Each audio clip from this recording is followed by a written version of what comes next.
पानी का बहाव बढ़ता जा रहा है, गलियों के अंदर आवाम नास परेशान है, फिर भी तक के ऊपर है।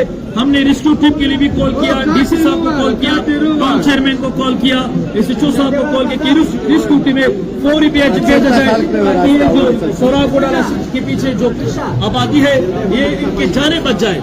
अब तक किसी किस्म का रेस्क्यू टीम 1 घंटे से ज्यादा हो चुका है, एक भी नहीं पहुंचा। टाउन चेयरमैन को हिदायत दी गई, डीसी साहब जो कंप्लेनेंट टीम है इरफान साहब को मैंने कॉल किया। अभी तक पानी का बहाव बढ़ता जा रहा, आप देख सकते हो। अब यहाँ पे 4 फुट का पानी, तकरीबन 2.5 फुट पानी का अभी तकरीबन 4 फुट तक हो गया, और साथ ही साथ ये घरों के अंदर पानी जा रहे हैं। इसलिए मेरा देख सकते हो हमारे वार्ड है, वार्ड का का जलन एक पूरी फैमिली 25 अफराद से भी ज्यादा है, और पश्चिम में उसका वर्षा यहाँ खड़े है, मुझे ठीक रहे।